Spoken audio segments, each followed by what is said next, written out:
최근 세계에서 가장 빠르게 백신을 개발하고 있는 것으로 알려진 스웨덴의 아스트라제네카와 영국의 옥스퍼드대학 공동연구팀의 임상시험 도중 참가자 한 명에게서 희귀질환인 횡단성 척수염이 발견되면서 전 세계적으로 임상시험을 중단한 바 있습니다. 이후 4일 만에 영국 의약품건강관리제품규제청으로부터 임상시험 재개 승인을 받았는데요. 아스트라제네카 측은 독립위원회뿐만 아니라 국제규제기관의 안전한 데이터 검토를 위해서 자발적으로 전 세계 임상시험을 중지했었다.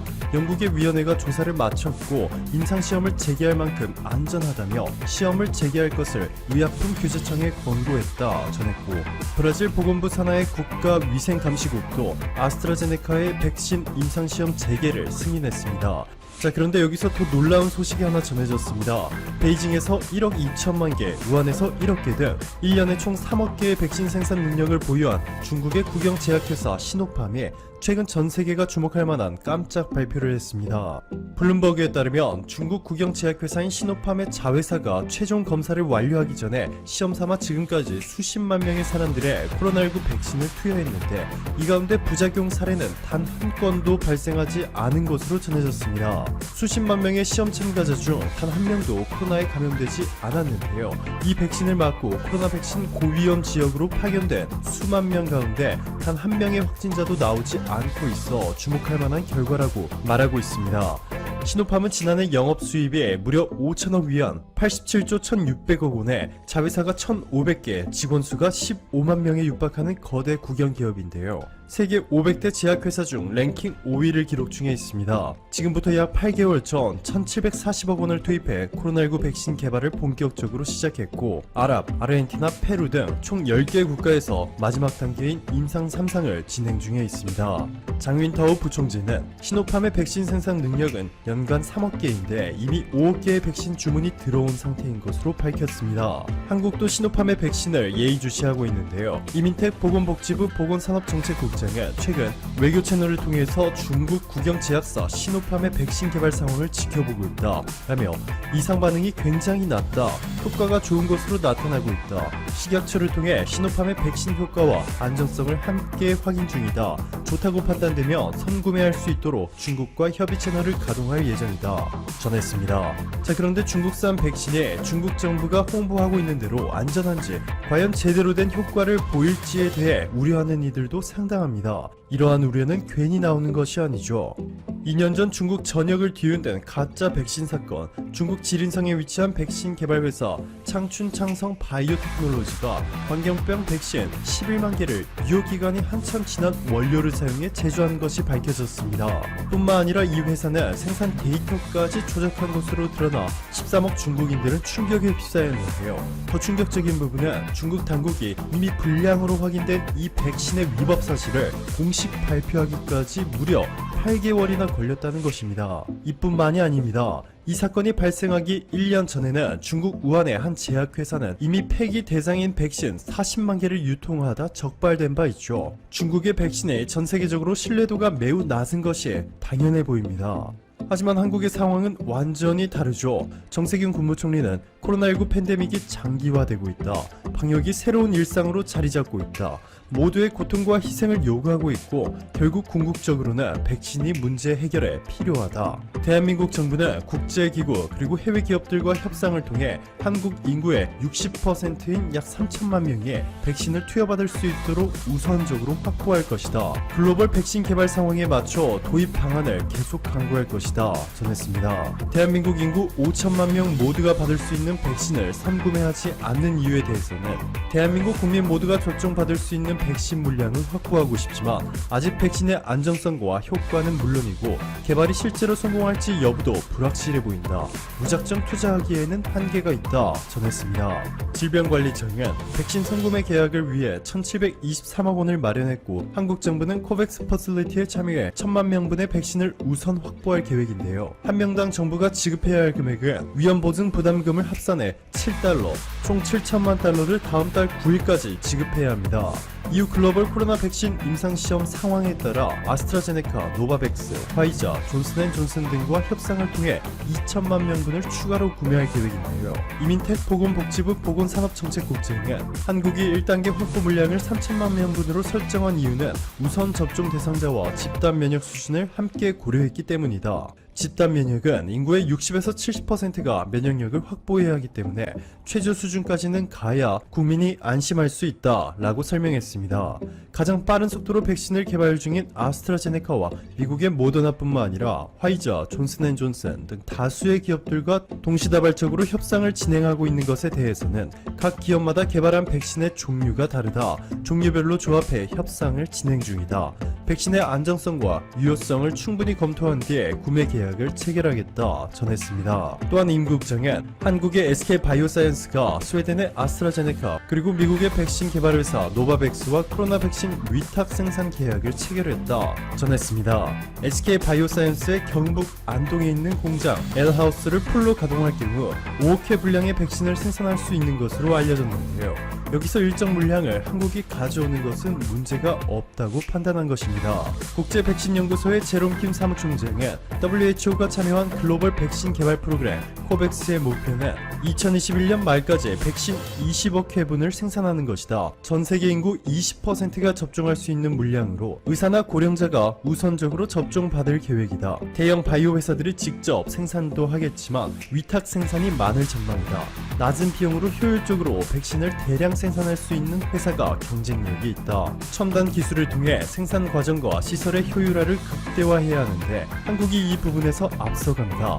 한국은 품질 좋은 백신을 저렴한 비용으로 대량 생산하는 것으로 유명하다 전했습니다. 이렇게 한국이 K방역에 이어서 글로벌 백신 생산의 중심이 될 것이라는 소식이 전해지자 아세안 국가들은 한국과 손을 잡기 위해 안달이 났습니다. 외교 당국에 따르면 최근 동남아시아 국가 연합 아세안 국가들이 코로나19 백신과 치료제와 관련해 한국과 협력을 요청해 왔는데 이 중에서 특히 싱가포르가 가장 강하게 한국의 도움을 요청한 것으로 알려졌습니다. 아세안 국가들과 중앙아시아 국가들은 중국 그리고 러시아와 밀접한 외교 관계를 유지하고 있음에도 중국이나 러시아가 아닌 한국의 도움을 요청하고 있는 것에 대해서 한 외교관은 개발도상국들은 코로나19 백신과 치료제의 개발 선두에 있는 미국이나 영국이 자신들을 우선순위로 보지 않는 것 같다는 우려를 하고 있다. 그렇다고 해서 중국이나 러시아의 백신을 무작정 믿고 사용할 수도 없다는 분위기가 형성됐다. 그래서 이 국가들은 자연스럽게 한국에 관심을 갖기 시작했다 전했습니다. 동남아와 중앙아시아 국가들의 코로나 확진자 상황을 보시면 말레이시아는 1만 명 미만으로 양호한 편이지만 필리핀 16만 명, 인도네시아 14만 명, 카자흐스탄 12만 명, 그리고 인구수가 564만 명밖에 되지 않는 싱가포르에서 5만 5천 명, 즉 인구의 1%가 코로나 확진 판정을 받았습니다. 상당히 급박한 상황인데요. 한국이 확보한 백신과 치료제가 모든 한국인들에게 돌아간 다음 남는 물량을 두고 동남아 국가들과 중앙아시아 국가들이 치열한 경쟁을 벌이기 시작한 것인데요. 11월 미대선을 앞두고 공화, 민주 양당의 두 후보가 잇따라 구설에 올랐다. 선거가 채 2달도 남지 않은 예민한 시기에 불거진 악재다. 트럼프 대통령의 막말과 바이든 후보의 실언이 향후 대선 전국의 향방을 가를 최대 분수령이 될 수 있다는 관측마저 나온다. 미 시사주간지 애틀랜틱은 지난 3일 복수의 익명 관계자를 인용해 트럼프 대통령이 2018년 11월 프랑스 방문 당시 1차 세계대전에서 전사한 미군의 유지 참배를 취소하면서 전사자들을 패배자들 호구들로 묘사했다고 보도했다. 참전용사 등에 대한 예우를 매우 중시하는 나라에서 그것도 대통령의 발언으로는 도저히 용인할 수 없다는 점에서다. 파장은 컸다. 당장 참전용사 단체들은 비난 성명을 줄줄이 냈고 소셜미디어에선 트럼프 대통령 규탄 게시물이 넘쳐났다. 트럼프 대통령 자신은 물론 백악관과 국방부, 트럼프 대통령의 부인 멜라니아 여사까지 일제히 성명을 내어 애틀랜틱의 보도를 반박하고 나선 배경이다. 트럼프 대통령은 5일 트위터에 악의적인 극진 좌파는 이기려고 무슨 짓이든 할 것이라며 해당 기사를 쓴 기자를 좌파로 규정했다. 마크 에스퍼 국방장관은 4일 트럼프 대통령은 미국의 전병과 참전용사 및 가족에 대해 최고의 존경과 경의를 품고 있다고 감쌌다. 멜라니아 여사도 트위터에 이건 저널리즘이 아니라 액티비즘이라며 우리 위대한 나라의 국민에게 해가 되는 것이라고 지적했다. 더 나아가 트럼프 대통령은 애틀랜틱의 기사를 인용한 친 트럼프 매체 폭스뉴스를 향해 화풀이를 하기도 했다. 그는 4일 트위터에 관련 뉴스를 보도한 폭스뉴스의 국가안보 담당 기자인 제니퍼 크리핀에 대해 해고돼야 한다. 그에게 코멘트를 요청하기 위해 전화하지도 않았다고 주장한 뒤 폭스뉴스는 사라졌다고 썼다. 트럼프 대통령의 구설은 경쟁자인 바이든 후보에겐 호재다. 바이든 후보는 5일 델라웨어주 윌밍턴 연설에서 2015년 암으로 세상을 떠난 장남 조 바이든의 군복무를 거론, 그는 호구가 아니었다며 대트럼프 맹공을 퍼부었다. 그는 역겨운 보도 내용이 사실이라면 트럼프는 모든 군가족에게 사과해야 한다고도 했다. 바이든 총격 사건 커놓으셔서 총 맞을 것 같아 말실수 문제는 바이든 후보 역시 구설에서 벗어나지 못하고 있다는 점이다. 바이든 후보는 지난 3일 위스콘신주 커노샤를 방문해 지역사회 관계자들과 만난 자리에서 반인종차별, 부자 증세 등에 대해 설명하던 중 몇몇 청중이 자리를 뜨자 그들이 나를 쏠 것 같으니 지금도 자세히 얘기하지는 않겠다고 했다. 지난달 23일 흑인 남성이 세 아들이 보는 앞에서 경찰의 총격을 받은 사건으로 반인종차별 시위가 일어난 커노샤 현지에서 총에 맞을 것 같다는 식의 적절치 않은 농담을 던진 것이다. 사실 바이든 후보는 둘째가라면 서러울 정도로 실언의 달인이다. 지난달 조 바이든 후보는 전국 흑인 기자협회, 히스패닉 기자협회와 화상 인터뷰에서 나온 말실수가 대표적이다. 그는 흑인계 미국인과 달리 라티노 미국인 지역사회는 여러 사안에 대해 엄청나게 다양한 태도를 가졌다고 말해 논란을 자초했다. 마치 흑인 사회는 다양성이 부족하다는 의미로 해석이 가능한 대목이어서다. 또 인지검사를 받았는지 묻는 한 흑인 기자의 질문에 그건 당신이 코카인을 했는지 검사했느냐는 것과 같은 질문이다. 이렇다 보니 미 정가는 두 후보의 TV 토론에 주목하는 모양새다. 당신은 마약쟁이인가라고 되받아쳐 빈축을 샀었다. 두 후보 간 TV 토론은 9월 29일, 10월 15일, 10월 22일 등 세 차례 예정돼 있다. 일각에선 트럼프의 막말 대 바이든의 실언 간대결이라는 우스갯소리마저 나온다. 도널드 트럼프 미국 대통령을 지지하는 사람들이 텍사스주에 있는 한 호수에서 보트 행진을 벌이다 배가 침몰하는 사고를 당했다. 이 소식을 접한 대선 경쟁자 조 바이든, 민주당 대선 후보의 지지자들은 소셜미디어를 통해 시적이다라는 등 조롱을 했다. 5일 블룸버그 등 외신에 따르면 텍사스에 있는 트래비스 호수에서 트럼프 대통령이 당선을 기원하는 뜻으로 트럼프 2020이란 문구가 찍힌 깃발을 달고 보트 퍼레이드에 참가한 일부 지지자들의 배가 조난을 당해 침몰했다. 트래비스 카운티 경찰 당국은 트위터로 텍사스 오스틴 인근에서 트럼프를 찬양하는 보트가 가라앉고 있다는 신고를 여러 차례 받았다고 확인했다. 오스틴 지방지에 따르면 신고를 받고 현장에 출동한 법집행관은 이 사고로 크게 다친 사람은 없다고 밝혔다. 이 매체는 이 호수가 때때로 배를 운항하기엔 어려운 걸로 알려진 곳이라고 썼다. 블룸버그는 이날 보트 행진엔 2,500명 이상이 참가한 걸로 전해졌다고 했다.